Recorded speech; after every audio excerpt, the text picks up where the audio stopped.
Витаю всех, друзья! Сегодня у нас 13 августа 2024 года, 19 часов 7 минут по центральноевропейскому времени, 2 часа 7 минут по городу Джохару.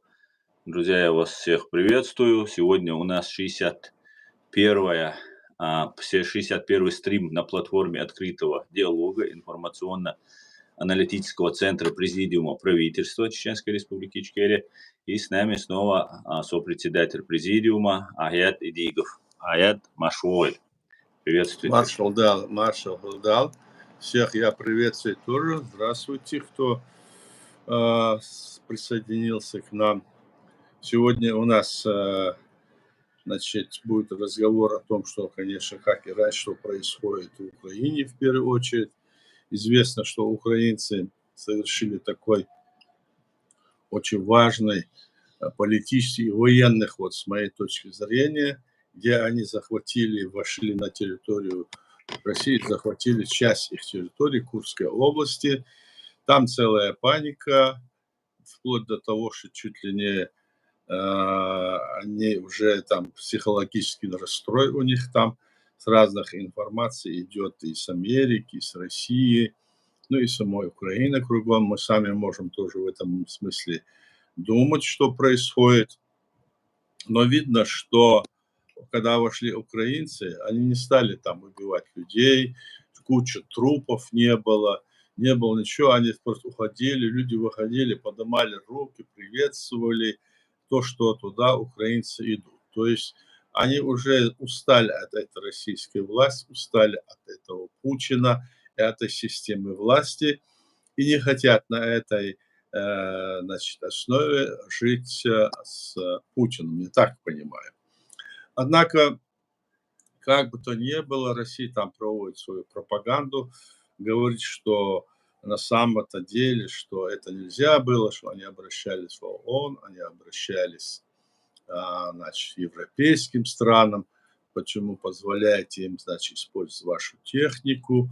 И разные идут разговоры. Одни говорят, что вот приехали сенаторы из Америки и говорят, бейте их до Москвы, идите, бейте их и бейте их, этих имперцев.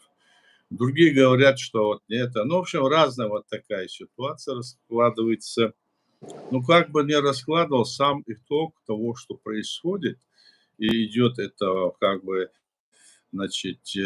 перегиб в сторону победы Украины, здесь, несомненно, видно. Россия, нынешняя Россия, как мы с вами видим, она находится в состоянии, которым можно сказать, что она начала уже побираться. Это же огромная Россия, имеет огромные ресурсы, имеет огромное, там, скажем, население 140 миллионов человек. Она туда засылает там разных людей, разного, скажем, из разных республик, автономий там.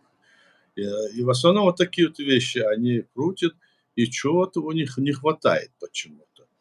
А в основном все дело в том, что, оказывается, я вот слушал передачу, что у них, оказывается, по последней там переписи, всего 20 миллионов мужчин, которые могут вообще в стране реально действовать, реально работать, все. Из них какое-то количество, половина или, не знаю, должно работать в разных предприятиях, производстве, другие там работают, там учатся, другие, ну, скажем, часть из них болеет там. То есть, короче говоря, доходит до того, что где-то у них около половины этого населения, всего лишь этого населения, можно, призвать к тому, чтобы они пошли на фронт воевать. Они тоже не хотят воевать, они молчат, потому что такие жесткие законы. И в целом, как бы, картина такая вот возникает, что наступает такой вот барьер, где нужно было бы призвать это население к тому, чтобы если Украина, нападает, и Украина вот так вот себя ведет, и так вот благородно, людей там не убивает, не мучает, не пытает, как я вижу, так, и мы с вами все видим, то призвать бы этим нашим если так сказать, нашим, так сказать, деятелям, которые выехали за границу, и здесь они раскручивают, как будто они хотят там прийти, там мы завоюем, захватим. Ну, призвать бы население, сказать, поднимайтесь. Почему вот они пришли, поднимайтесь? Нет, они не поднимаются. Нет, они ничего не говорят. Вот послушайте всех этих либеральных таких вот деятелей, которые здесь на Западе приехали, российских, которые создали разные там движения, все они вот просто так вот говорят, и через весь их разговор слышен этот внутренний голос, где они защищают эту Россию. То есть они хотят прийти туда, заменить Путина, на место его сесть, а саму Россию, систему России перейти на те ценности, которые есть на Западе или демократические, они не желают. То есть они хотят за единство России, они борются здесь и на Западе. Вот это я просмотрел и вижу вот выступление чуть ли не каждого из них. Посмотрите вот этих Яшиных, Карамурза, а это тех, которые были эти Ходорковские, все их окружение, которые Пономарев, все посмотрите, что они говорят. Нет, они не призывают. А как-то в этот момент надо было призвать, в этот момент надо было соединиться и пойти. Этого нет, к сожалению. Значит, вся эта вот элита, которая приехала сюда, в кавычках, занимается только тем, чтобы здесь создать игру такую двойную, что здесь, мол, мы там все хотим развалить Россию, а там, что Путин и его окружение начали там водить политику, что, мол, они хотят, чтобы мы здесь друг другу кровь проливали. Вот такая ситуация. И экономические вопросы тоже, и создание вот военного вооружений, и все такое. Гляньте, что они делают. Они побираются и в Китае, они и в Северной Корее, они побираются и в Иране. То есть они вот так вот кругом все. А как же так случилось, что такая страна, вот скажем так, по всем ее экономическим и территориальным и там, природным запасам, скажем, страна, и в этой стране нету то, что мы с вами думали. Фактически там, оказывается, в этой России нет и оппозиции, никакой оппозиции. Почему в этом случае позиция в России, если она есть, она не выступает? Только те, которые приехали сюда, и просто народ забит. Вот что происходит в данный момент в самой вот этой России внутри, и чего они пытаются добиться, мы видим с вами. Они хотят, значит, принудить Украину стать русскими. Как они хотят принудить чеченцев стать русскими. И хотят всех других заставить стать русскими. Денацификация – это и есть, значит, лишить этот народ национальности, понимаете? Но здесь можно по-разному рассматривать. Это же они называют их украинцев фашистами, в то время как сами являются фашистами. В общем, вот такая вот ситуация, которая разворачивается. На мой взгляд, она такова, Это же что... называют их фашистами. А? Продолжай, я здесь настраиваю. Да. Да. Они пытаются теперь, у них внутри там, вот по всем этим данным, которые мы понимаем, они там поймали вот этих вот чеченцев, так называемых кадыровцев, которые там на границе, и вот и начинает их тоже там, кто ты, давай скажи этому, чеченский батальон Ахмат, на него они говорят. Да, это прорусские, это русские отряды, называя его Ахмат или называя по-другому, но все равно это же российские. Они пытаются вот это вот как бы разделить и сделать это, то есть не та вот эта вот фишка, которую они прячут, в том она та, что на самом деле они пытаются прикрыться за этими народами и нациями, которые есть в России, столкнув их, уничтожив их, а чтобы русское население, оно как бы примножалось, их, мол, меньше будем брать. Но вот это, что они забрали, эти украинцы, якобы это уже люди молодые, которые призывники. Но вот это все мы видим. И сейчас уже говорят, что украинцы на данный момент, буквально там час я вот слушал, где-то около 42 населенных пунктов они захватили и успешно продвигаются дальше вглубь до Курска. А там у них паника там. И там глава Курской области и другие в панике. Они не знают, что делать. Люди находятся тоже в непонятном состоянии.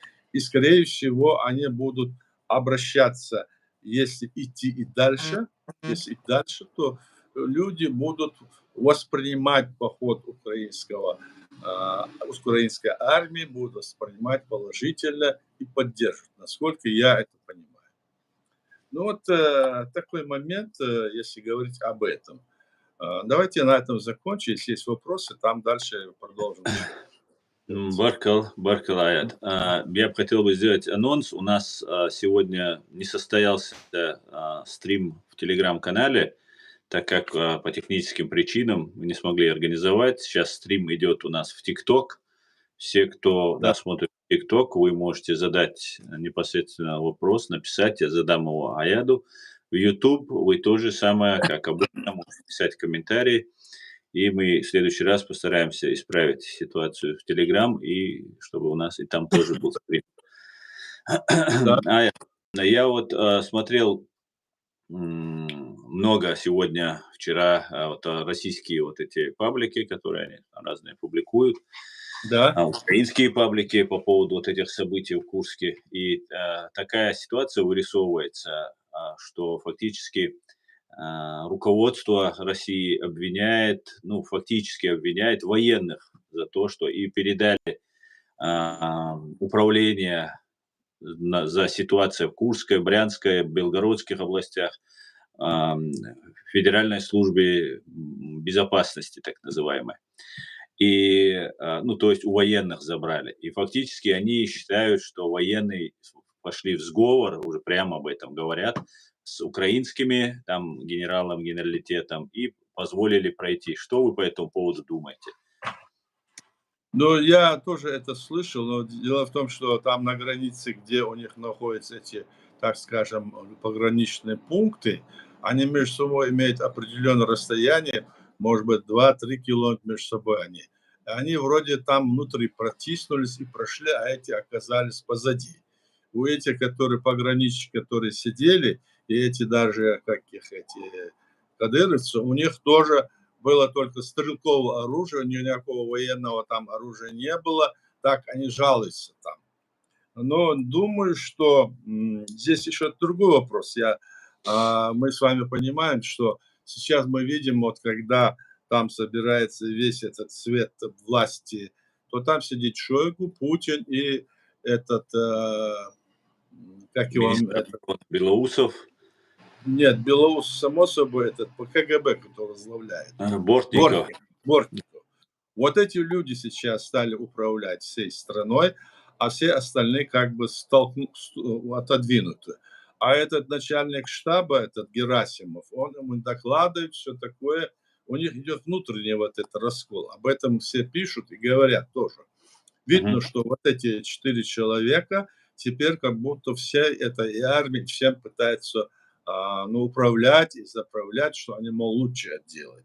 На самом-то деле Герасимов не может ничего сделать, он как теперь как мячик для битья, мальчик для битья, и они, видимо, на него все хотят перехлестнуть. И генералы, которые есть в России, вместе с этим Герасимовым, видимо, они настроены против этого всего, то, что происходит в Кремле. Вот то, что. И возможно, что произойдет вот этот раскол, и возможно, что там власть сменится. Об этом многие говорят. Но не знаю, как это будет, но такие вот и примеры были много раз, и прежде, и в другие времена, и в Советском Союзе, и в царской России об этом говорят. Но как в этот раз это получится, неизвестно. Но вот я так думаю, что здесь вина не столько, скажем, этих военных, а вина имперской этой позиции, которые пытается захватить чужие территории в современном мире. Они не понимают, что народ, который хотят сделать рабом, другой народ, другая страна, что народ встает и противодействует всем, как говорят, всеми фибрами, ну, за исключением какого-то маленького, малого процента. И как это было у нас, когда они нас нападали 5 раз, и мы, весь наш народ, от мала до велика вставал и боролся против них, зная, с кем мы имеем дело.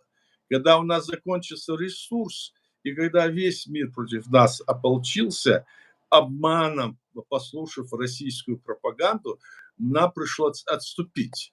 Но мы не сдались, мы не подписывали никакие акты о декапитуляции, и мы находимся на своих позициях.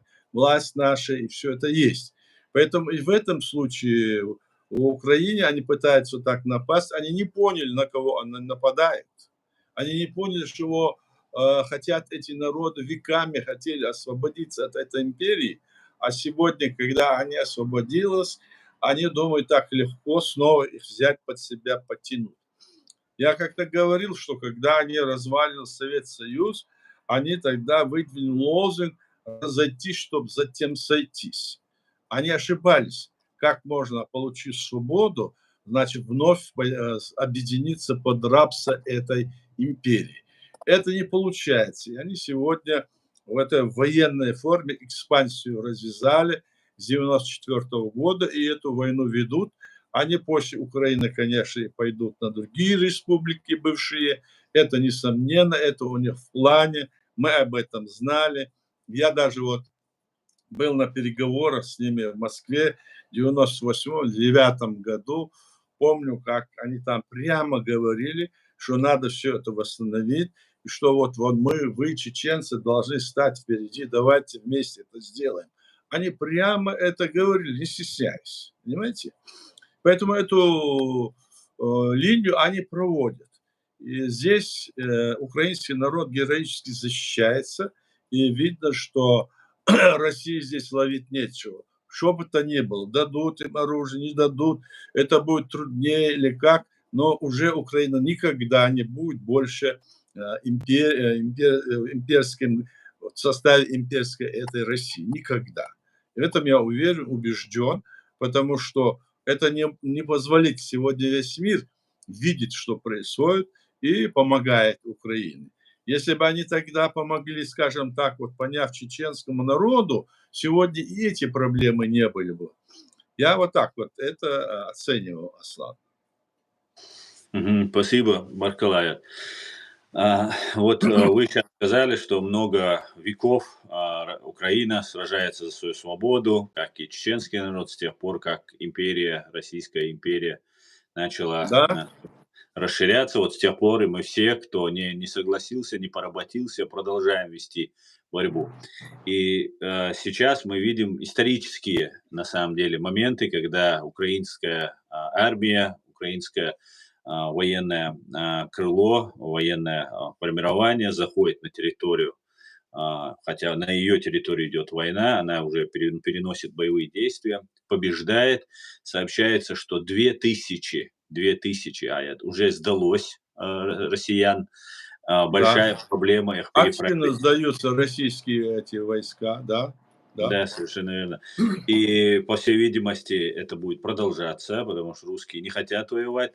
Кроме тех бандитов, которые за деньги отправили в Украину, а вот те, Да, кто находится в России, они не поехали, значит, не хотят. И нам, вот к чему я веду, если наш разговор, вроде такие исторические моменты, такое очень важное значение для Украины, для украинского воинства, но нам показывают каких-то троих кадыровцев, и вся победа вот этой операции сводится чуть ли к этим трем пленным отщепенцам чеченского народа, или, может быть, они даже не чеченцы, но из Чеченской Республики.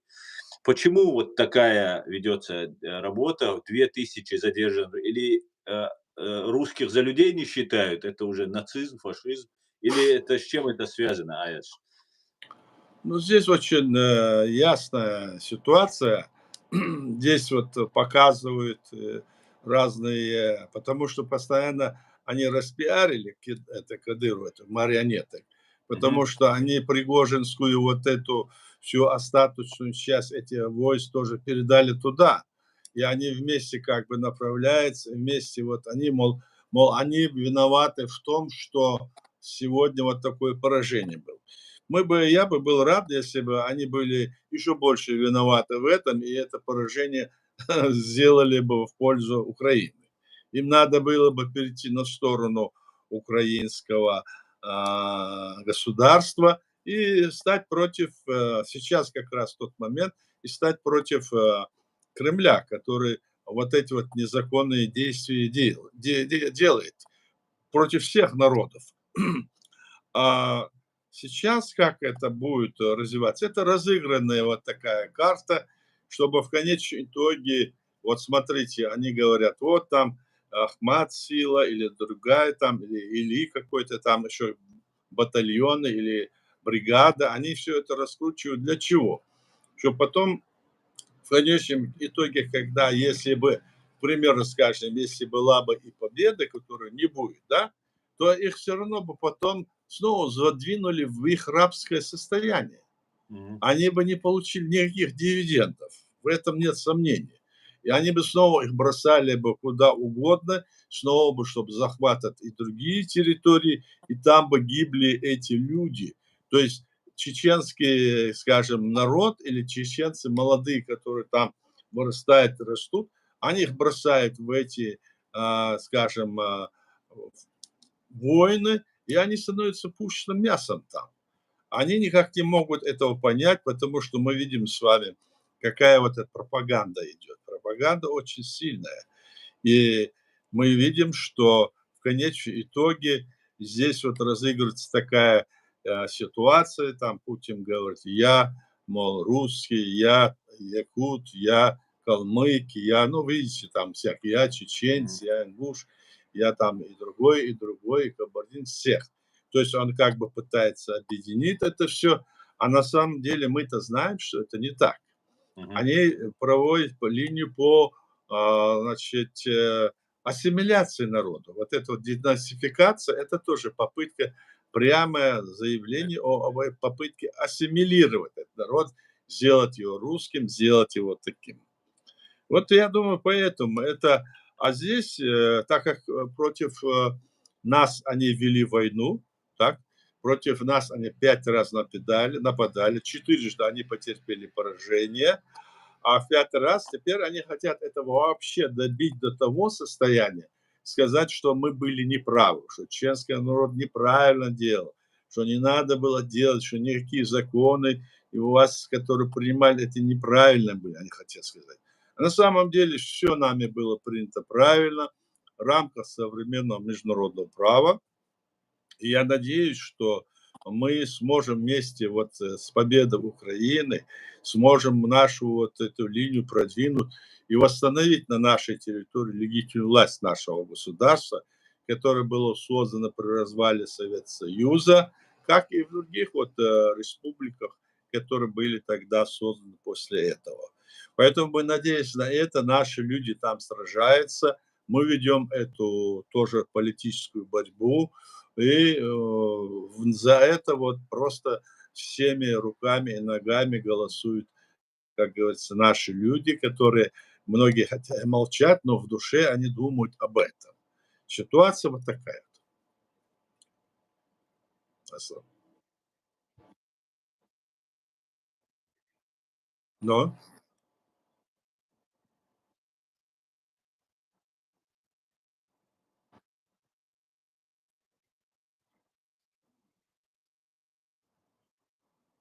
но я думаю, что в России практически нет никакой оппозиции.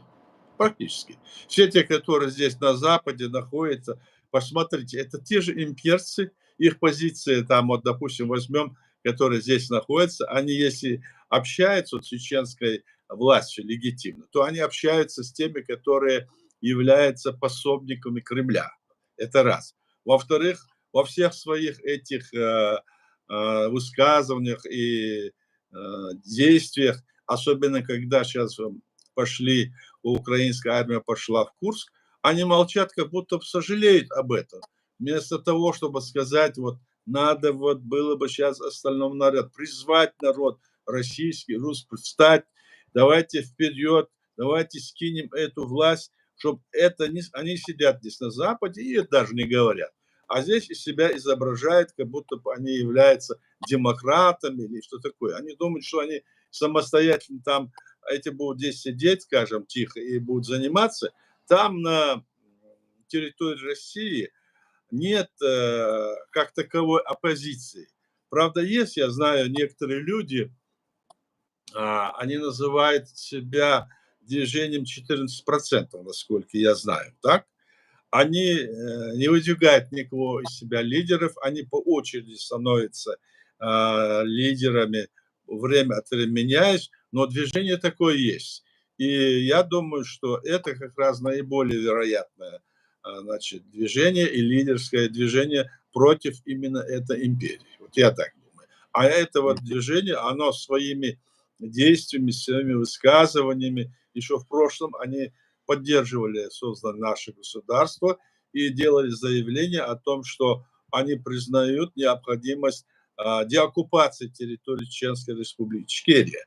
Вот кроме них я не видел никого, чтобы это говорили из так называемой оппозиции. А остальные все ведут такую двойную игру. Поэтому я так думаю, отвечая на вопрос этого человека. Виталий Да. Шевченко. Да, да, спасибо. А расскажите про вот 14%. Да, это русские и Я- другой национальности люди. Они, значит, по своим расчетам, да я не хотел бы про них говорить, потому что они находятся тоже в большом гонении, и сейчас они, часть из них выехала, часть там. В общем, они сейчас тоже так и относительно в подполье, потому что там же за каждое дело. Там, ну, по крайней мере, и вот я так думаю, потому что мне приходилось с ними и с другими этими людьми как-то общаться. Мгм. Не хотелось Ну, про них говорить, но все хорошо. есть что так. Всем большой салам и привет из 14%. Да, Так, дело идет потихоньку, Олег говорит, дело идет потихоньку к временному правительству, как 100 лет назад, а потом гражданская война. а имеете в виду в России, да? Тоже много Я говорили. так думаю, что если... Ага. Да-да, я так думаю, что именно эти люди, которые вот стоят на принципах того, что вот мы знаем, что создание самой Российской Федерации России в 92 году, 31 марта, было незаконно. Потому что они не дали возможность после развала СССР всем другим республикам, народам создать свое государство, или, вернее сказать, не дали возможность им определиться, а взяли вместо этих народов бывших коммунистических лидеров, которые были еще в Советском Союзе, им подписать этот федеративный договор, а Мгм. потом по прошествии еще 2 лет, в 93 декабре, они вообще еще один государственный переворот сделали, отменили все эти договора и снова приняли какую-то конституцию путем опроса населения, тоже незаконно. То есть это государство создано незаконно. Мгм. Поэтому с этой точки зрения может иметь, вернувшись, как говорится, в те времена, любое движение, которое будет вот объединиться под это, имеет право создать это временное правительство. Я так думаю, что и это временное правительство должно показать свои, значит, ну, задачи, которые ставят перед собой, и как они хотят в этой России жить. И чтобы отдельно они жили или вместе, это уже вопрос такой должен быть. Я так думаю, что это можно. И это было бы правильно. Но это надо делать там изнутри. А да, чтобы это сделать изнутри, сейчас вот идет вот это противостояние, и речь идет о том, даже вот я слышал передачи там из Америки, что чуть ли сейчас война идет между этим генералитетом российским, так? Мы же видим, что вот генералитет с Герасимом на одной стороне, эти сидят вверху, эти Бортников и другие экономисты, и КГБ с другой сидят стороны. И вопрос стоит так, вот ставит там, вот, мы говорили, что сейчас или он этих всех генералов добьет, потому что он всех Да. сажает, расстреливает, убивает там, всех там, вот такое, ну, образно, так? Или они его. В общем, вот так, вот такое противостояние внутри этой власти. И, возможно, и этот вариант тоже возможен.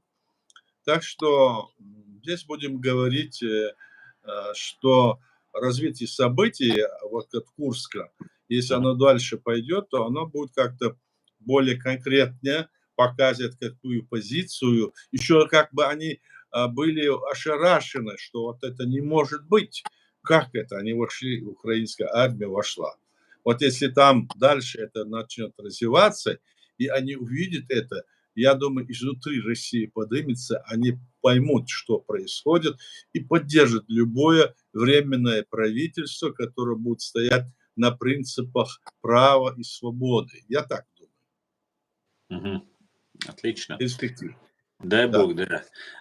Так, я приветствую всех, кто вошел. Салам алейкум, шалом, модный доктор. Киртукас, Литва, приветствую. Мамад, валейк салам. Эд, валейк салам.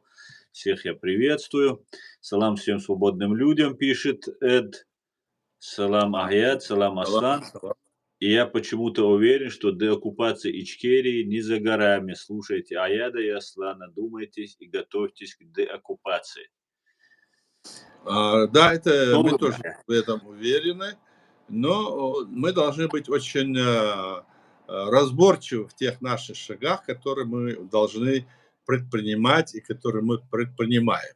Среди нас, как вы знаете, есть разного рода тоже агенты влияния, которые изображают всех нас, чеченскую власть, чеченский народ, якобы это не народ, что это племена, что угодно на нас вешают, говорят, что мы будем строить другое государство, это нам не нужно, то надо убрать, это убрать, там Эмираты, Эмират Кавказ, вы знаете об этом, потом Горская республика, ну и разное все то, но только все то, но Чеченская республика Ичкерия, которая создана в рамках современного права, ими не воспринимается, понимаете? Они делают какие-то шаги иногда, эти люди, эти так называемые лидеры, которые есть здесь на Западе и, скажем, в других странах Ближнего Востока. Они делают некие такие шаги, вначале говорят, что они не хотят, а когда они понимают, они начинают на двойную стандартные вопросы у них становятся, да, мы вначале должны пойти туда, а потом мы то сделаем. То есть это все то же самое, что хотят они вырвать из рук нашего народа власть, которую они создали. Этого нельзя допускать. И наш народ это не позволит никому. Я в этом убежден. Они уже поняли, что есть что и как с всем чего кушать его. Ну, в общем, вот такая ситуация и там, и здесь, я так думаю. Здесь сейчас Мамонт удалил свой комментарий и тоже, наверное, он его сейчас перепишет, вот, переписал его. Аслан, 30% украинского общества составляет или этнические русские, или лояльные к русским. Поэтому украинские СМИ и блогеры на фоне многих тысяч пленных русских позволяют себе склонять 3 пленных кадыровцев. И вот о чем мы говорили с вами. И у меня дополнительно к тому, что он сказал, сказано, и у меня складывается ощущение, что, понимая, что Россия будет сейчас нести поражение или же готовясь к возможному поражению и обвалу фронта, там массовой сдачи в плен и так далее, переключить внимание на нас, на чеченцев. Это делают и внутри России, там какие-то русские общины, это все ФСБшные проекты, это делают разные блогеры, это делают в том числе, вот как говорит мама, и в Украине тоже нам постоянно пытаются главных сделать виновников чеченцев, ну, кадыровцев этих. А Да. потом уже плавно перейти уже и на чеченцев. Возможно ли вот этот сценарий, Аят, что они, выводя вот этих орков бешеных, побитых, будут перенаправлять их против нас на Кавказ и убивать нас, наших женщин и детей. Ну, знаете, Украина свою позицию заявила. Она признала, что наше государство незаконно оккупировано и что совершен геноцид чеченского народа. Мгм. Поэтому это самое, вот за это решение мы должны смотреть, на это, а не на Мгм. то, что там 30%, 10% или какие-то там люди это говорят. Со стороны власти не сказано это. Нас власть и парламент, и Рада принял такое важное значение, имеющее положение о признании вот такого вот положения чеченского государства. И это важно сейчас. Остальные там говорить какие-то там споры, там среди них есть такие сяки. Конечно, есть среди них, не только среди них, и среди нас есть такие, мы знаем же это, и среди других есть. Поэтому мы не должны этому поддаваться и не воспринимать это. Но Мгм. если где-то какой-то перехлёст будет, мы должны сказать, что это неправильно, мы об этом говорим. То есть то, что там делается, это делается для того, чтобы, ну, скажем, поставить барьер противостояния между чеченским народом и Мгм. украинским. Этого нельзя допускать. С нашей стороны мы не можем это говорить и допускать. Нет, это не от имени украинского народа, это не от имени власти. Да, а что есть там провокаторы, о том, что там есть агентура российская, как и во всех странах, мы с вами знаем, особенно постсоветских странах, которые вышли оттуда. Я так думаю. Мгм. Вот Россия грозилась нанесением ядерного удара, что вот красные линии, там эти красные линии украинцы уже 150 раз переходили. Ну вот перейти на войну, с войной на территорию России, если это Украина сделает, что это ужас, там самый большой ужас и так далее. Как вы говорили, не страна огромная, на смерть бой не произошло, люди встречают украинцев. У бабушка одна разговаривает, не украинская бабушка в Курской области говорит с украинцами на украинском языке, просит их подвести военных. То есть у нее нет отторжения, страха перед ними, у нее этого нет. А, Она сама украинка была. Она Она она сказала, тем самым показывает, что территория была раньше украинская. она Понимаешь? Вот, сказала, я сама не украинка, но я знаю, она сказала, украинский. да? Ну, это то, что может Эт разные. Ну, не важно, да, это ж соседние, и раньше была украинский язык на да-да-да. территории.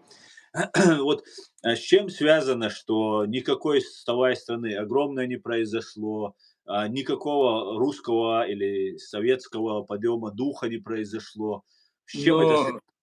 Но это связано с тем, что, все понимают, и в самой России все, и русские, и другие, все буквально понимают, хотя они пока не признают под действием политики, что на Украину напала сама Россия, что Путин и его клика напали.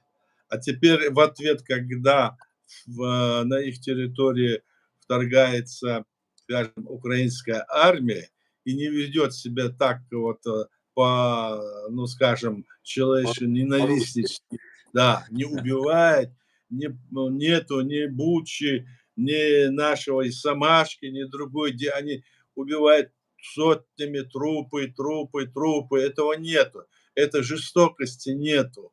Туда пошли украинские воины, они что, их в унитазы таскали? Они их, ну, через шкафы таскали или что-то униза нет. Они шли туда, и они понимают, что это армия тех, которая хочет освободить и свою страну, и вынуждена, значит, показать этой армии. Поэтому этого нет. Никакой вставай огромная страна не может быть, потому что там сейчас воюют люди только за деньги. Вы знаете, что сейчас там за то, чтобы там пойти воевать, 1 000 000 или 1,5 миллиона уже дают в некоторых местах. Представляете? Вот? То есть это люди наемники, как бы, наемники. А раз это, да, какая вставая страна огромная. Еще понятно, в 1941 году, когда фашисты немецкие напали, тогда это можно было сказать, вставай, страна огромная, нас напали. Да? так, и забыть все внутренние эти противоречия и сказать, а здесь что? Здесь они напали на те народы, которые вместе с ним воевали в едином фронте против фашизма воевали когда-то. Сколько наших людей погибло, а украинцев тем более, миллионы, так? И Да. теперь они видят, что эти среди русских и украинцев очень много же родственников там, разные браки, и все это, они понимают это все. И вставая страна огромная не может быть. В этом, я думаю, главная причина. Они понимают, что там происходит. И внутри заложен вот этот, скажем, заложена эта мысль, что Кремль не прав. Вот о чем идет речь. Я так думаю. Добровольно не встают. А почему Нет, тогда не нет, объявляется всеобщая нет, мобилизация? нет. Или это ожидается? Вставая, страна огромная, это должны вот эти все, которые выехали на Запад, российские политики, которые изображают себя, значит, оппозицию, они должны сказать. Они не говорят почему-то. Понимаешь, они должны были это сказать, они не говорят, чтобы они встали против Путина, они должны сказать, а не против Украины. Вот что нужно говорить. Они этого Они не говорят. этого не делают. Нет, они не говорят, никто из них не говорит это. Кто это? Ящин говорит, или там Карамурза, который приехали, с ним, которые приехали, или остальные вот эти вот все, посмотрите, или возьмите даже этого Каспарова и других. Кто Или из них говорит, давай Отмороженный вставай. Пономарев тоже Ну и молчит. он так же, да. Да. Они же его тоже вот, что-то там происходит.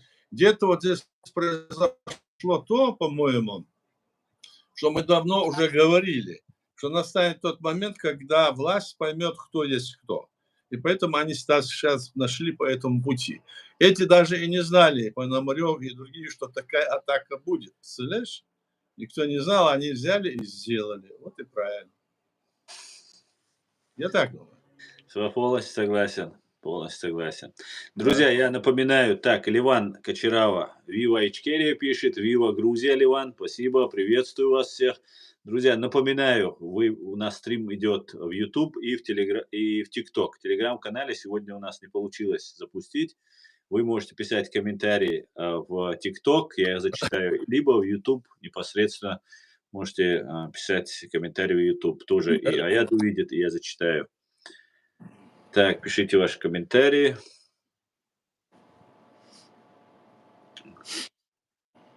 Тут общение идет между собой. Всех вновь вошедших приветствую, друзья. Так.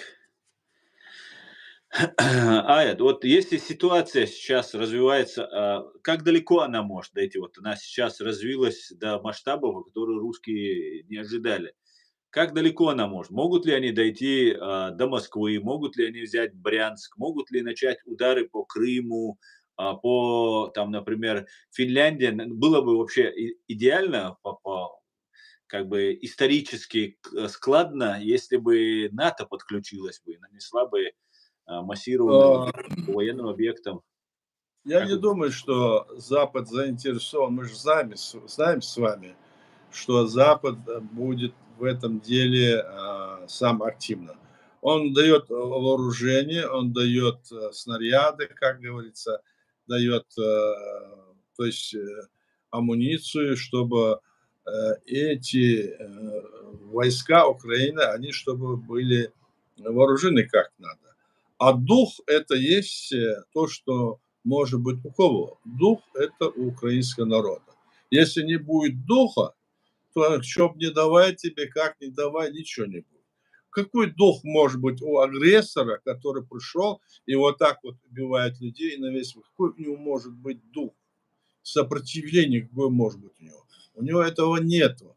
А есть это у тех, кто защищает свою родину, своих близких, семью, свою страну. Поэтому украинцы уже сформировались как настоящая ведущая, одна из ведущих наций. Она формируется в этой схватке как нация, как народ. Вот я так думаю, что иначе больше развития это время покажет. Мы же видим, что они сейчас получили и самолеты получают, они там и другое. другое, и третье. И Трамп, он заявляет, что если там то, если это, то я буду на стороне Украины. Ну, это может быть предвыборная риторика, но все равно вот такие вот возможности он тоже говорит. Вот уже Трамп начал говорить, я сегодня слушал. Так что мы можем говорить, что для этого еще время надо. У России однозначно не хватает ресурсов, хотя они получают деньги, так, за нефть, за газ еще до сих пор, но это абсолютно мало для того, чтобы вот так вот они могли бы разойтись, создать новые вооружения, создать, скажем, новые условия, людей накормить, все хуже, все, что есть, там уже дорожает, в магазинах, все мы знаем, да, все дороже, дороже, а только вот воинам они вот повышают цены. Ну, то есть, кто пошел воевать, тому миллион, полтора дают. А общее население, которое как получали 30, 40, 50 тысяч, больше не получают. То есть вот эта вся вот эта яма, в которой экономически они провалятся, при наличии вот таких возможностей, тоже может сыграть свою роль в перспективе, я говорю. А это для этого нужно время. Ну, так я так думаю. И так Мгм. говорят вот некоторые вот эти вот комментаторы, передачи, вот слушаешь и видишь это. Вот такая ситуация. Мгм. А, если произойдут какие-нибудь такие резкие события, обвал власти в России, там, смена власти, уничтожение Путина своими подельниками, что ожидает Кавказ и, в частности, Грузию и Ичкерию? Но если говорить Грузия, она сформированная так или иначе государство, страна, в которой есть власть, которая имеет свою территорию, которая и тогда это будет уже во власти этого грузинского народа, который вот сейчас предполагается, они собираются проводить выборы. А, И тамошняя власть, которая есть, она может как-то, значит, переориентироваться. Народ вообще будет выбирать свою власть тогда. Я так думаю. Нам, чеченцам, нам надо будет восстановить свою власть, нам надо будет там установить только свою власть, а не всякие вот эти сочинения о том, что нам надо, чтобы мы исламское государство построили, или чтобы Горскую республику строили, или другое. Почему? Потому что я не знаю ни одного исламского государства, в котором нет, скажем, исламского населения. Если там исламское население, тогда его называют исламским государством. А люди, которые говорят, что вот должно быть государство исламское, там сделать надо шуру, и в этой шуре брать каких-то там уважаемых людей, которые там что-то сделают, это не то. Это диктаторский режим, который они хотят отодвинуть от власти наш народ, и чтобы над ним глумиться. Вот в чем задача этих людей. Поэтому, в принципе, у нас и так все, что нужно для этого есть. И если вот это все будет меняться, то мы, конечно, будем делать все для того, чтобы и, конечно, нам окажет содействие. Я надеюсь, уверен, в любом случае и наш народ от этого не отойдет, потому что это было сделано нашим народом еще в 90-м году. Потом, значит, были приняты соответствующие законы, конституции. 5 раз мы противодействовали этой армии, сегодня находится в таком состоянии. А то, что сейчас там происходит и сидят там эти марионетки, они сами уйдут оттуда. Они не смогут управлять уже этим народом. И, конечно, мы будем восстанавливать свою власть на этой территории. Обязательно.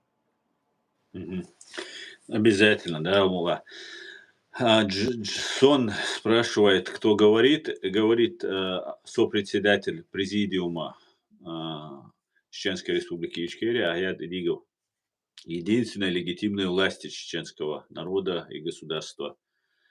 Так, Аят, как вы думаете, спрашивает, давайте я сперва с Мухаммада начну. А, Аят, удастся ли Путину заставить Лукашенко вести войска в Беларусь, из Беларуси в Украину? Это тоже сценарий сейчас разрабатывается. Батька грозится. Я думаю, что если команду даст Путин, он пойдет. Мгм. Но он, конечно, будет как уж выкручиваться, этот Лукашенко. Но все равно, если он команду даст, он будет. Он же Пойдет. туда пускает там как-то. Он же такой выкручивается все время. Он Да. подпитывается от России все эти годы, во власти сидит. Сейчас он во власти только лишь потому, что ему в этом помог Путин.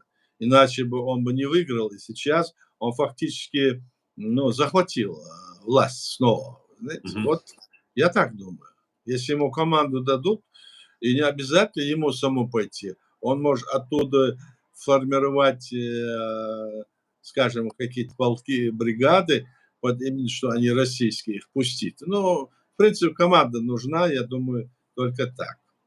Мгм. Ну, в 22 году же вошли Да, они. они посмотрят, Лукашенко посмотрит. Он может, если увидит, что Путин там ему, как говорится, пришел такой момент, когда он уже не туда, не сюда, он может резко поменять свою позицию.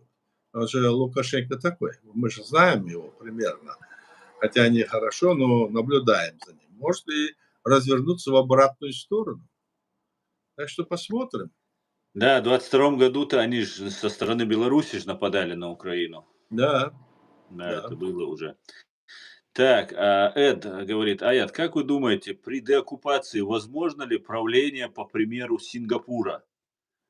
Аят, если вы знаете, какое там Да, правление. я знаю. Там это, но это очень высокого класса правление было, очень высокого класса. Это надо прийти туда, как-то вернуться, и чтобы это все было, создать те условия, постараться надо. Конечно, организаторы его, кто это организовывал, этот человек, эти люди, они это знали, как делать, они очень были грамотные в этом отношении. Они учились, ну, знаете, и в Америке, и в других местах, и в конечном итоге создали вот такую вот ситуацию в этом, скажем, городе одном, что Мгм, там все было без всякого, ну, скажем, ну, без всякого, так сказать, без всякой проблемы. Люди там все были довольны этой властью, ну и, конечно, за исключением, но в целом это был самый высокий уровень жизни. Сегодня я не знаю как, потому что они сейчас же влились в Китай, как там дела, не знаю. Но да, это, и я об этом думал тоже, кстати. Вот бы сделать нам вот такое, надо это все, эти вещи надо изучить. Это надо предложить нашему народу потом. Я так думаю. мгм. Так, ясно. А, Аят, ну, здесь какой человек пишет, я просто не знаю, он правильно писал или нет. Ехали в 95 году с тобой, ты помнишь, спрашивают, ехали в Шатой с Колоном в девяносто Так, пятом году. так, Я не знаю, может, он неправильно писал, колонн написано, может, с колонной или еще так. что-то. Короче, все Ну, на эту. я ездил туда много раз, да, я там бывал все те времена, да. Но сейчас не помню, о ком, кто и что. Помню я многие моменты. Все, что там тогда было, примерно я помню все, примерно. Может быть, детали какие-то забыл, а так я и во всех, во всей республике, во всех, скажем, селах, пунктах. А я был тогда, председатель парламента чеченского и был первый заместитель Госкомитета обороны в то время. Поэтому я везде бывал, организовывали мы вот эти конгрессы чеченского народа.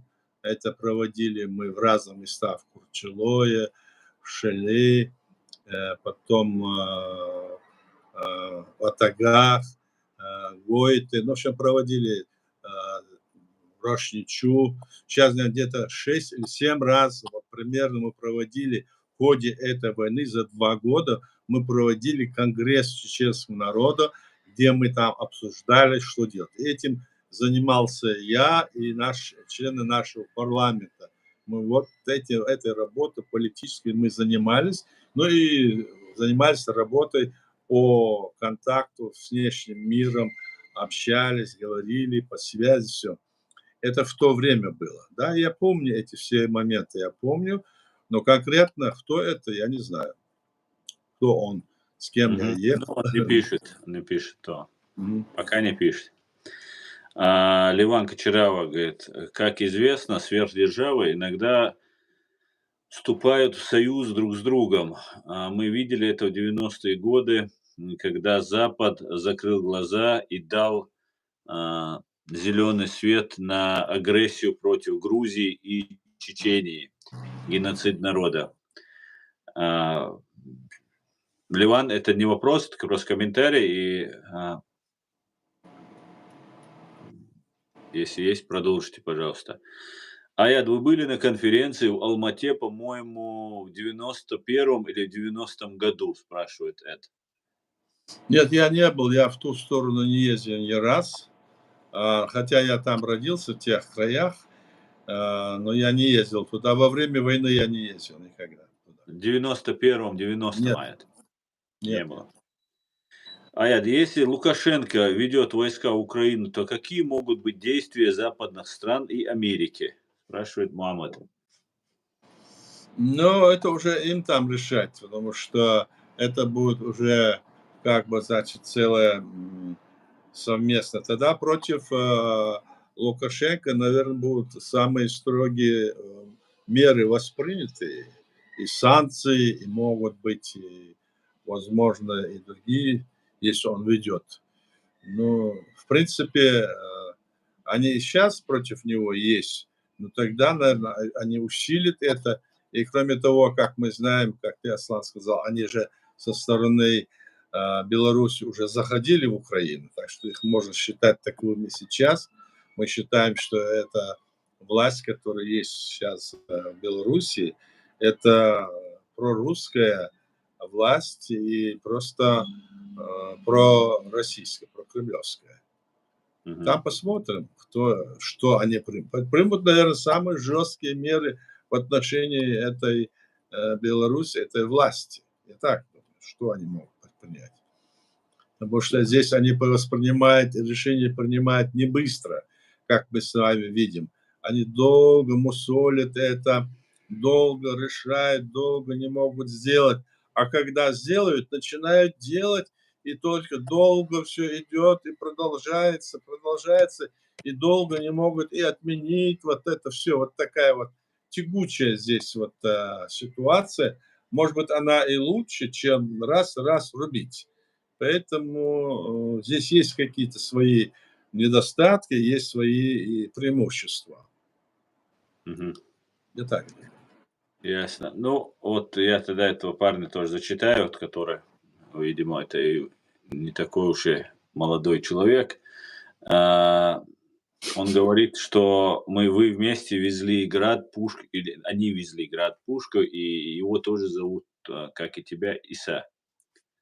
Я помню. Еще мы сидели на грузовике, и я сзади там сел с ними. Да, я помню, через реку мы переезжали. Я это Гилая, помню случай, да. Гилая Хамзат, Соршия, Бода Да, Кансе. да, да, я помню. Этого парня помню, мы рядом сидели, вспомнил я, да. Салам маршал Это я, Духой. маршал Сёрбин. А где он находится? Не знаю, надеюсь, не в Чечне. Bürger Marshall Nutzen Исаю, да?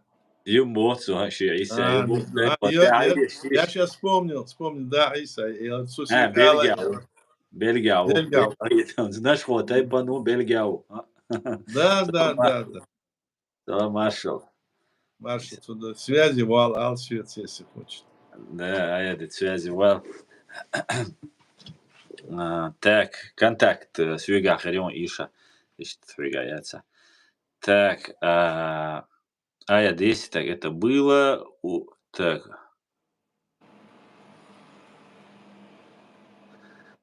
так, Ян, шалом, все будет Ичкерия. Шалом, Ян. Эдмомед, Аят, как вы думаете, в чем успех Японии после капитуляции?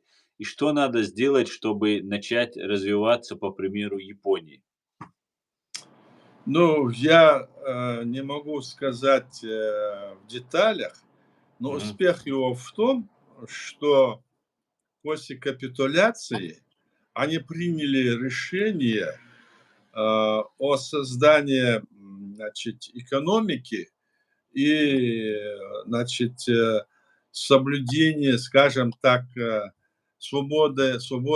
предоставления свободы личности, на основе которой они конкурентную создали базу и избрание власти, и ассоциация с тем, что по политическим мотивам не будут люди больше сажаться в тюрьму или преследоваться, и создание экономического запаса для каждого человека.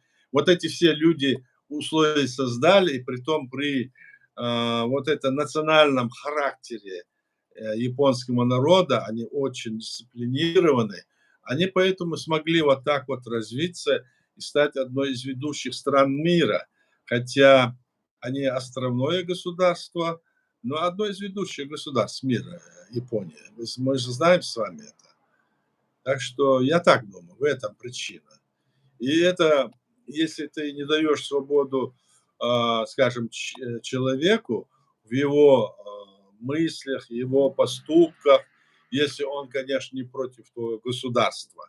Если он говорит, что он хочет вот, предложить тебе, ну, скажем, какой-то план или какая-то партия его там, с которым он, что они хотят предложить более лучшие, значит, формы правления, не выступая, конечно, против нашего государства, как вот выступают некоторые люди здесь на Западе, которые отъехали оттуда, стали здесь беженцами, и вот эти вот вещи. Если в этом плане, то я думаю, что это как раз и стало той основой, которой вот они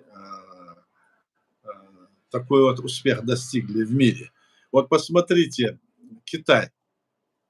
Китай, он примерно вот он что сделал? При таком огромном населении Китай совершил тоже ход в отношении того, что он вот перешел на эту линию, хотя и не полностью, но вот в экономическом плане, в развитии, используя вот это свое население, хотя в коммунистической партии там и правит, но в то же время для внутреннего экономического развития они создали вот такие условия. И Китай стал массово вот так вот, значит, ну, скажем, сильно развиваться. Каждый год до 6-7% роста. И это очень большой, конечно, процент. И они сейчас чуть ли не одна из передовых государств стран мира Китай. Так если бы, я хочу сказать, если бы в Китае это было бы более конкретно, не через коммунистическую партию, а через свободу личности, через свободу, скажем, информации, передачи информации без политического преследования, как есть в Китае, то там было бы еще более мощнее, мне кажется. Ну, потому что на Западе так вот сделали. И вот эти условия необходимы для того, что хотя бы для первого этапа, потом они развиваются. А в России они взяли, объявили, что они демократы, раздали вот это все, что есть экономика, все раздали своим близким дружкам, сделали их миллиардерами, и все этих миллиардеров сделали своими людьми. Они в любой момент могут их отнять это, в любой момент могут их посадить. Вот как они сейчас делают в России, там того сажают, этого сажают. То есть они не дали возможность всем этим заниматься, а только определенному кругу людей в экономическом плане развития дали. Поэтому-то сидит Ходорковский и говорит, это моя страна, я пойду ее на Кавказ автоматом завоюю. Это не его страна. Он никогда не был на Кавказе и не имеет права приходить к нам вот такие вещи и говорить. А мы когда-то, будучи еще, когда он сидел в тюрьме, я помню еще там вы заступались за Ходорковского там с некоторыми людьми, писали какие-то там провокации, там поддерживали его, а он вышел, оказался вот каким. Поэтому здесь вот это вот должно быть, основа должна быть такая, что здесь это должно быть на основе равенства и свободы личности, которая создает современные вот это условия для развития. Конечно, я скажу вам, что после того, как это все случилось, оно вот так вот преобразовалось, вот такие западные государства, все это, да, конечно, оно требует модернизации, еще улучшения, еще лучше его сделать, как это Черчилль говорил. Я повторюсь, что это демократия, это хорошее правление, самое лучшее правление, но оно требует, чтобы оно было, развивалось, у нее есть недостатки, но оно все равно лучше, чем все остальные. Вот так я скажу на это. Мгм. Баркалаят. Так, Да. здесь вот с Бельгии, который парень, не его Иса зовут, а тебя тогда звали Боцу Иса. А его и Ну, сейчас по-моему, зовут. его звали, если я не ошибаюсь. Ну, А, да? а Ясно. как его зовут? Сегуя Саваш. Так, Аят, как вы думаете, будет ли амнистия тем молодым людям, которые оступились, но не убивали людей? Это спрашивает. Молоді йобоші Аят. Ага, Хельмеко.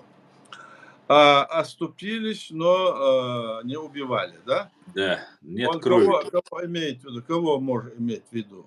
Ну, он, наверное, имеет в виду тех, кто перешел, ну, на сторону России, из чеченцев имеется в виду, наверное.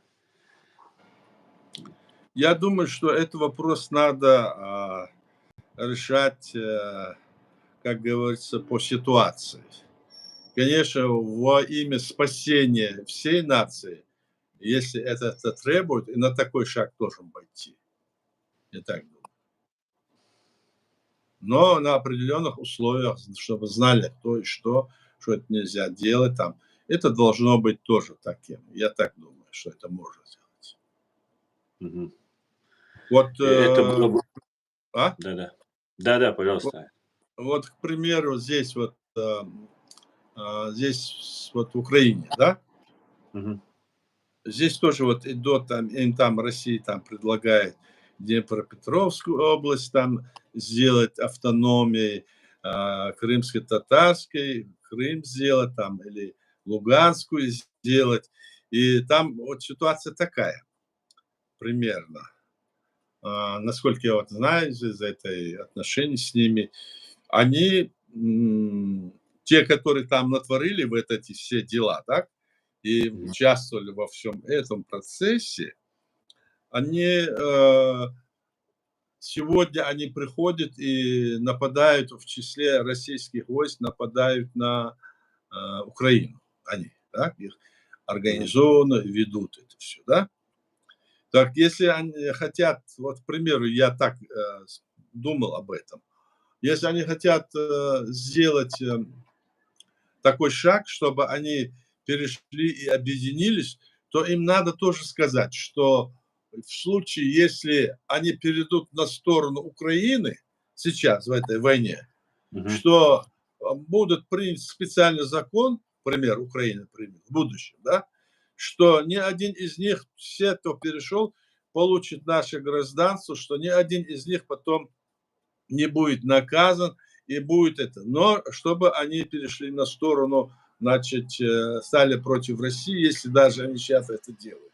Это, по-моему, подхлестнуло бы, чтобы жители, которые в Днепропетровской и других регионах живут, чтобы они получили вот этот, скажем, заряд, чтобы объединиться в Украине. А то они боятся, вот я с ними разговаривал, с некоторыми советовался.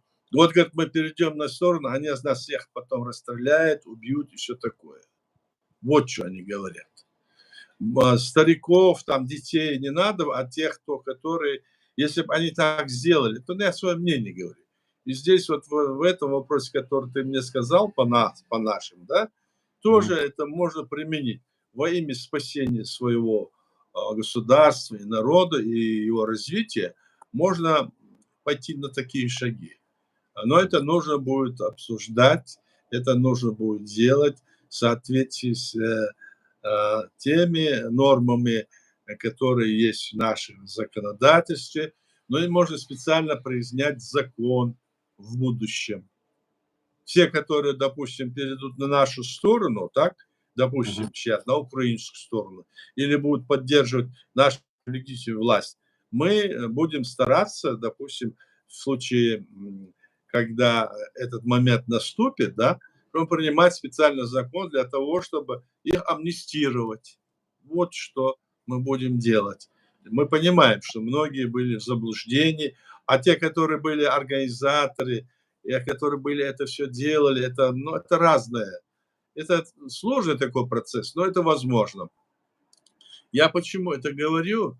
Когда еще Соединенные Штаты Америки, которые, когда юг и север воевали, тогда южанам было предложено Северная Америка, который их президент тогда предложил южным войскам, это сколько, 300 лет назад было из истории. Он им предложил, что если вы перейдете на нашу сторону и объединитесь с нами, что я обязательно издам закон через Конгресс, и чтобы никого из вас там не убивали, не сажали. И потом он такой закон принял, и это повлияло на объединение сегодняшней Соединенных Штатов Америки. Я из истории это читал, и мне еще говорили, рассказывал, обсуждали эти вещи. Вот такие вещи надо, скорее всего, делать для будущего. Я так думаю. Пока. Ливан Кочарава задает вопрос уважаемому Аяду. Можно ли ожидать повторения сценария несправедливости 90-х, то есть сделку Запада и России о разделе сфер влияния? Уже здесь, на Кавказе, лучше и северный, южный и северный, ну, как бы Кавказ имеется в виду, южный и Да. северный. Очень интересный вопрос, Аят. Можно ли ожидать, что они объединятся против нас, да, все, да? Нет, что они поделят сферы влияния, как тогда в 90-х они поделили, и, ну, уже между Да. Южным и Северным Кавказом, уже у нас здесь на Кавказе. Южный, например, я полагаю, за Западом, а Северный останется за Русней. Возможно ли такое? Но этот вопрос такой, предполагать, конечно, можно, потому что я же говорил тогда, мы знаем, тогда президент демократ Клинтон там помогал Ельцину, давал деньги, миллиарды, и говорил, решите вопрос малой крови. Я знаю, что тогда, когда в Грузии Гамсахурди пришел к власти, что они там тоже выступали и делали всякие, значит, ну, противодействовали американцы, там и госсекретарь тогдашний, и другие, когда Грузия, еще будучи в Советском Союзе, хотела выйти из состава СССР, еще будучи в составе СССР, как эти Балтийские республики. Вот они тогда препятствовали этому. То есть они как бы, значит, пытались делать то, что им казалось тогда, что развал СССР, что если он сильно развалится, что им будет трудно этим миром управлять, что не надо это делать. Они на себя брали какие-то функции, уходя от той нормы, которая заложена в международном праве и уставе ООН. Вот что было, да, это было. То есть эти процессы идут, они есть и сейчас, и может быть такое. А сейчас Америка, я не знаю, Америка-то стремится, чтобы Кавказ был, скажем, един с Западом, и Грузия особенно они хотели. Вот сейчас что произошло там, они приняли этот закон о внешних агентах, и это как бы рассорило сейчас Запад и Грузию. Но, наверное, скорее всего, это связано с тем, что вот Иванишвили, видимо, это его работа, лично его. Я почему думаю? Потому что Иванишвили в случае, если бы, скажем, Грузия полностью оказалась под властью, скажем, или сотрудничестве в Евросоюзе, то он бы потерял свою власть. А вот в этой ситуации находясь, он эту власть не теряет. Мгм. Вот в этом-то и была вся система, потому что они хотели перетащить под все принципы Европейского Союза и Запада демократов, подтянуть Грузию. И она в этом направлении как бы двигалась, да? Мгм. Но у каждого народа, у каждой страны есть свои традиции, есть свои ценности, своя цивилизация. Вот казалось бы, как там все, а у чешского народа тоже своя цивилизация. А это что такое? Это его история, это его традиции, это его адаты, это его территория, это, ну, в общем, очень много. Вот это и быт, общение, его морально-нравственное воспитание. Там много чего входит в это. А вот у других, допустим, народов, например, каких-то там, или африканских, или американских, у них, может быть, это по-другому, они могут не совпадать. Поэтому здесь вот эти вещи, они как-то иначе решаются, и этот вопрос, он как-то открыто до сих пор, и этот вопрос они там называют нацизм, национализм, фашизм, что только как-то они придумают, это все это есть, да, но это нужно делать так, чтобы в конечном итоге это было состояние, чтобы эта терпимость была всех этих, скажем, систем, терпимость. Нельзя, мне кажется, навязывать, знаете, навязывать ни демократию, ни автократию, ни монархизм нельзя навязывать, ни религию нельзя навязывать. А надо вот дать вот в этом направлении традиционно, чтобы эти народы развивались и чтобы они не вели себя агрессивно. Вот что должно быть камнем преткновения для того, чтобы мы жили в этом мире, ну, скажем, дружно. Я так думаю. А там, конечно, есть более высокие материи, более высокие цели, которые, или глубокие, глубина которых, когда речь идет о общем развитии всего человечества, когда речь идет о том, что вот научно-технический прогресс, и все развивается колоссально, все это происходит. Там могут быть другие задачи стоять. Потом вот эти вот, то, что я говорю сейчас, там, о небольших по численности народах, это все может как бы отбрасываться.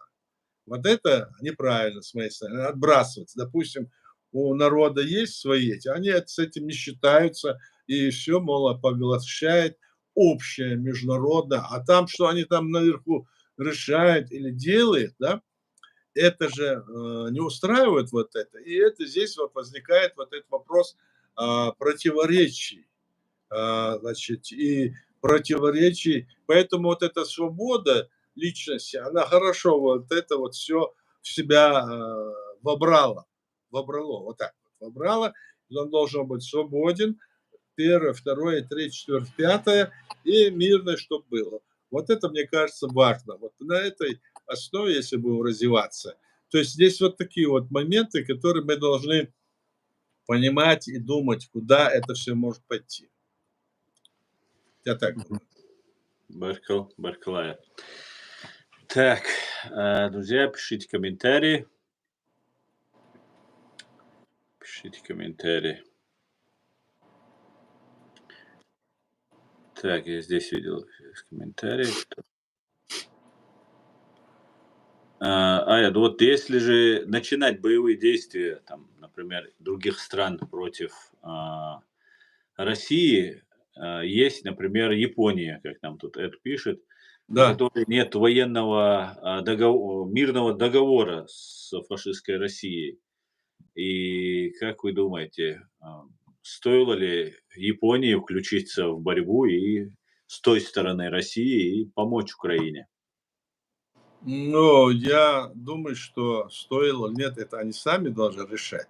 Ведь они должны решать вопрос тоже после Второй мировой войны. Они оттяпали, как говорится, у Украины острова, там, У Японии. японские, да.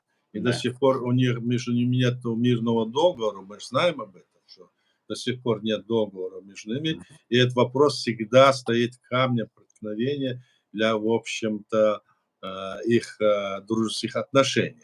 Хотя экономически они пытаются там все такое. И, насколько я знаю, Япония сегодня вообще-то на стороне Украины, так я Да, понимаю. Как и это Южная Корея, и Япония, они на стороне Украины. Они да-да. понимают, с кем они имеют дело. Да,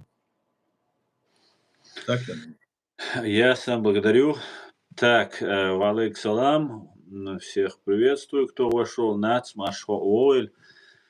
М, Друзья, пишите комментарии, пишите вопросы. И если кто-то может, скажите, кто находится в России, я так понимаю. Интернет, YouTube работает, я так понимаю, еще в России YouTube работает. А я Ну, не понял вопроса. нет, это я А, их спрашиваю. Интернет работает, потом я да-да, подумал, выдавать их тоже, чтобы они себя не выдавали некоторые, ладно, да-да-да. хейтеры, так. Ясно. Так, ну, вопросов больше нет. Может, в целом о нашей ситуации. Вот у нас происходят разные события, и ну, такие исторические, глобальные события, вроде бы, вот, на первый взгляд, происходят. И в этом смысле нам, чеченцам, какое место занять, как себя вести, стоит ли быть активными в интернете, писать комментарии, там, например, я вот хочу, Да. пользуясь случаем, сказать, он пишет там Гордону, всем, от всех, начиная вот этих всех блогеров, там, разных, там, Да. иногда платные пишет комментарии и задает им вопрос, Гончаренко постоянно, стоило ли нашим молодым людям, девушкам нашим делать анонимные ники на всякий случай, кто боится, и писать такие комментарии содержательные. Вот активность нужна нам, то, что нужна, А, знаю, но вот скажите вы, убедительнее это умеете я ли вы? думаю, что мы в этой борьбе, которую ведут против нас, разные там эти, как их называют, тайные вот эти вот ники, которые они берут, садятся не под своим именем, начинают все это говорить. Это вообще-то позорное дело, стыдно. Мы открыто говорим, допустим, вот то-то, а они скрывают свои имена и начинают там всякое там придумывать, хамить, оскорблять, в общем, какие-то провокационные вопросы задавать. А когда отвечаешь им, они уходить. То есть они, в общем-то, пытаются вот так вот решать вот эти прорусские, скажем, проимперские вопросы. И для этого у них там сидит целая команда, по-моему, может быть, и сотни тысяч, а может, и миллионы, которые русские сидят.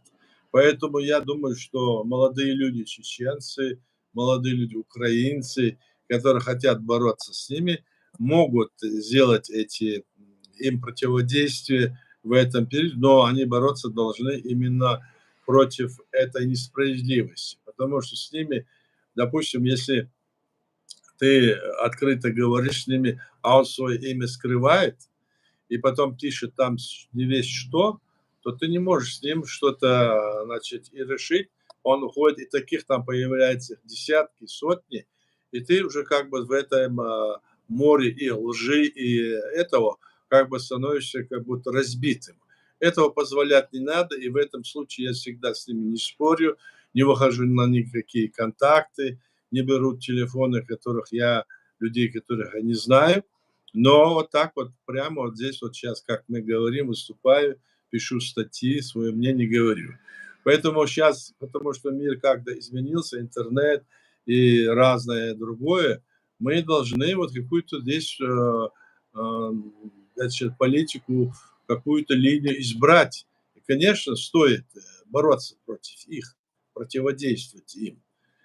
Им платят, а нам, а вам, нашим молодым и другим платить-то не будут, но вы должны это делать от души, от сердца, от своего понятия, что против нас ведется вот такая борьба, чтобы сделать нас своими рабами, сделать нас лей, да, лей это значит по-чешски рабы тоже. И не только нас, но и всех вот эти имперские вот эти движения мы не можем воспринимать, и мы должны понимать, что никому мы не должны это позволять. Мы свободные люди, мы были свободными, мы знаем из нашей истории веками, тысячелетиями мы были свободными, и у нас есть даже вот это выражение встреч у нас не здороваются, а говорят марш войлова, приходи, приходи свободным. То есть не салам алейкум, нет, а приходи свободно. Марш ойло, марш ойло, марш ульгон. То есть эта свобода для нас, для чеченца, была основой нашего бытия, нашей нравственности и нашего настоящего. Поэтому для нас это очень важно, я так думаю. Вот, и мы должны это защищать. И девушки, и парни молодые, если они там где-то что-то, должны вовлекаться в эту ситуацию, смотреть, потому что завтра вам с этим придется столкнуться. А сегодня, пока вот мы живы, такой как я или другие, которые в этом непосредственно участвовали в процессе, вы можете задать вопросы и получить на эти вопросы ответы. Я думаю, это ценно, так что включайтесь. Я призываюсь к этому. Башкал, присоединяюсь, Аят. Мамад спрашивает, Аят, в свете агрессии и агрессивной политики можно ли надеяться, что РФ выведут исключат из Совбеза ООН, постоянных. Но это, конечно, они сами себе вот это взяли, что мы там за весь Советский Союз. Но это же неправильно. Они не за весь Советский Союз. Они не могут быть это России. Это тогда, когда они там дружили, разваливали Советский Союз, их поддержал Запад, они вот в этом, скажем, эйфории здесь сделали их, скажем, членами Совбеза, членами Организации Объединенных Наций. Мгм. Кстати, когда еще Советский Союз был, тогда членами ООН был Советский Союз, Украина и Белоруссия тоже. Они были тогда, будучи даже в составе, скажем, СССР, они были членом Организации Объединенных Наций и Белоруссия, и Украина. А сегодня Путин говорит, что нет такой страны. Как это нет такой страны, если она была еще даже тогда членом Организации Объединенных Наций? Так что вот, такое, есть вот такая несправедливость, значит, нам подталкивает, хотят нам внедрить в наше сознание. Так оно и есть, да. Ну, возможно, что ее исключат Аят полностью и Но это заменят, будет например, решать, Германией. это же есть такой этот, предложение есть, скажем, Зеленского, предложение и других.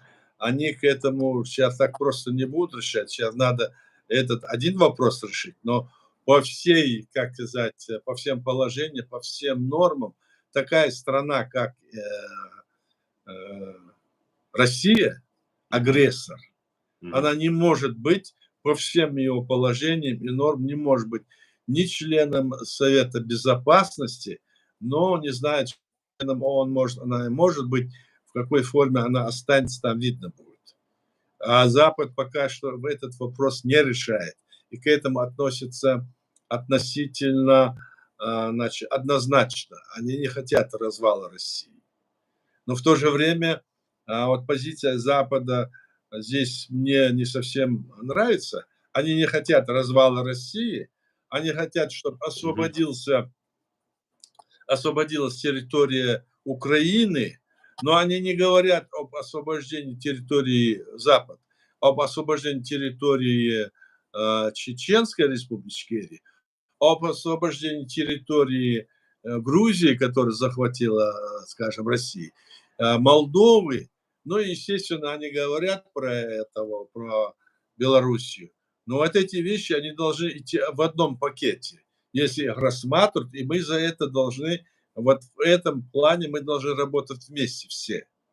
Они вот, поэтому мы и говорим, что здесь на Западе мы должны работать вот под эту линию, под то, чтобы вот так было. А здесь, когда мы будем говорить и говорим, какой-то из себя изображаем раздробленность, еще некоторые самозванцы здесь ходят и себя изображают нашим государством, это говорит о том, что эти западные страны, ну, скажем, они, им все равно, что бы кто ни говорил из нас. Даже мы, которые являемся представителями легитимной власти, они к этому относятся так же, как и к другим нашим людям. И потом говорят, ну, сделайте между собой какую-то там единую систему. Когда мы им объясняем это, они начинают говорить, ну, не знаю, мы это, нам трудно разобраться, мы не понимаем. Так что же вы нам тогда советуете объединиться с теми, кто предал наше государство, кто против нашего государства? Вы бы выступили сами против своего государства, кто выступает, кто перешел на сторону ликвидации своего государства. Вы выступили? Нет, вот мы спрашиваем их. Вот этот вопрос здесь стоит открытый. Поэтому здесь это надо знать. И над этим мы должны работать и объединять наши усилия. И молодежь, и все наши люди на Западе, и в Чечении, и наши друзья вот в этом вопросе должны нам помочь. А это нам помочь, это значит помочь и всем другим народам, которые в этом направлении дальше будут бороться за свое единство, за свое государство. Вот, а здесь вот происходит совершенно пока обратное. Никто вот из этих, скажем, других вот республик, допустим, союзных республик бывших, этих, кроме Украины и Грузии, которые тогда, больше никто пока в этот вопрос не принимает, не воспринимает. Я недавно вот был на встрече вот в прошлом году, в ноябре, в Варшаве, потом это, в Брюсселе, Европарламент. Там встречался разные представители этих народов, там они во власти бывали. Говорил им, может быть, вы этот вопрос можете поднять? Они так вот ужимися, так вот не знаем, то все, так, наверное, сейчас нет. То есть у них в этом вопросе за свои права бороться, а за другие вот поддержать это. То есть вот такая ситуация, за которую мы должны сами бороться. Если мы сами не будем бороться, за нас никто никогда нас не вспомнит. Вот о чем надо нам помнить всем. Баркал, уважаемый Ливан Кчерава задает еще один вопрос уважаемому Аяду. Когда восстановится законная власть, будет ли приоритетная реализация закона о люстрации в Ичкерии, как в свое время в Латвии, Литве, Латвии и Эстонии? Уважаемый Ливан, мы еще в 96 году наш парламент принял закон о люстрации. Но это был как раз-таки тот период, когда мы уже выходили, парламент, прежним, в котором я был председатель парламента, он уже как бы уходил в отставку, и были выборы, новые выборы парламента, президента, и закон был принят.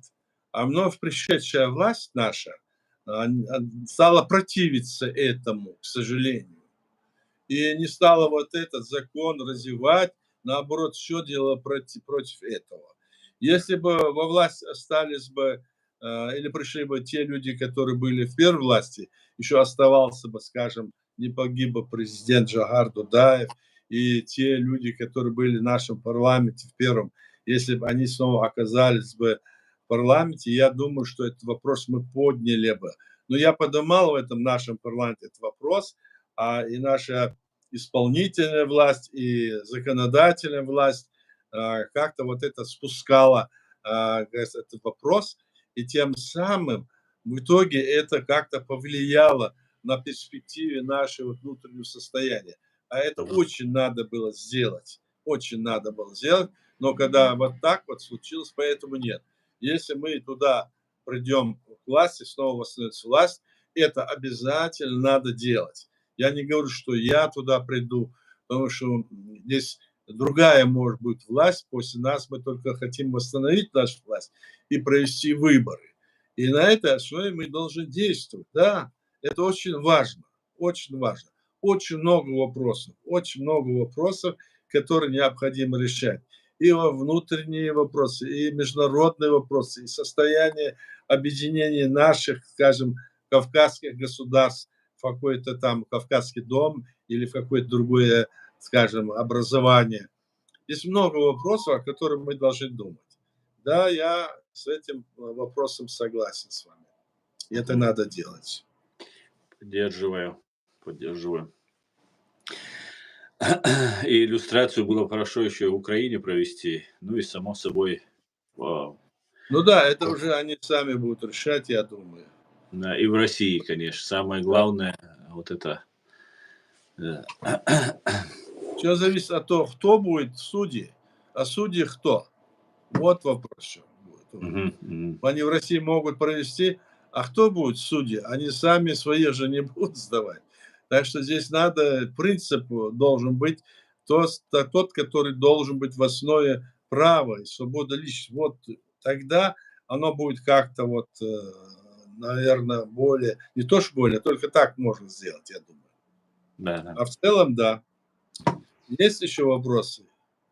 Вопросов нет. Баркал, уважаемые, дорогие, Вива Ичкерия, говорит Ливан.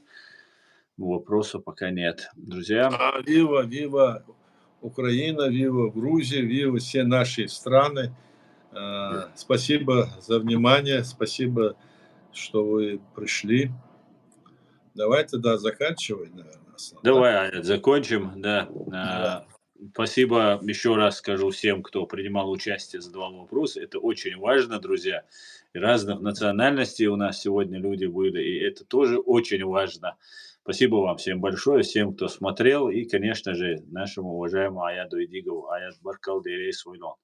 Да, Масадов, давайте. Спасибо, до свидания. всего самого хорошего, до свидания. Адикюр Машой.